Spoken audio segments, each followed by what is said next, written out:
Welcome back. Time for this week's Capitol Report with Pat McGuigan of CapitolBeatOK.com. Pat, in our state this past week, one of the big stories was the announcement that Kathy Costello would like to assume the Labor Commissioner's position, the one that was held by her slain husband, Mark. And your reporting really set the table for that story. Share your reflections on that. Well, she's put out a video which is absolutely a demonstration she can do well in the visual age. And my substantive conversations with her in interviews certainly were very impressive. Mrs. Costello was at her husband's side in the building of the family business and fortune all throughout their marriage. I can't think of anyone who's more ready to carry on the improvements in workplace safety that were begun under former Commissioner Brenda Renaud and enhanced under Mark Costello. Workplace safety, which obviously is something in the wake of what's happened that's on a lot of people's minds, something Mark had worked very meticulously on, and that Kathy has said, I want to make that a central definition of what I try to do in office. For all this, I think this is an historic opportunity for Governor Fallin to bring another woman into the highest levels of Oklahoma government. And to enhance that record I referred to and even improve it. She's ready for the job and the task ahead. Fresh off a tragedy, she's ready to serve and ready to lead. I think it's a good idea for the governor to make this choice. Well, we'll see what happens.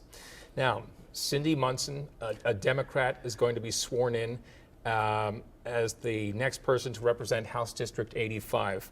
It'll be the first time in 50 years it hasn't been seat hasn't been held by a Republican. How'd she do it? Well, the way she did it is that the Republicans were divided. And the reason the Republicans were divided is they were divided over the David Dank legacy, the tradition, because Dank had carved out a strong position as a reform-oriented Republican who was also a strong conservative. And the particular reform that he was best known for was reining in, managing, controlling, curbing the use of business incentives and the money that eats up.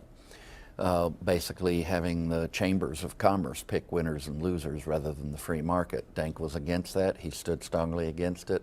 Several of the people who ran stood in the same tradition.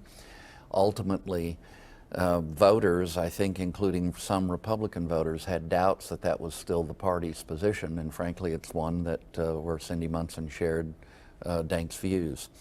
Long story short, next Wednesday she'll take the oath of office. She did it the old-fashioned way. She worked like the Dickens. She worked real hard. She was outspent 2-1, and she won by several percentage points. It was impressive.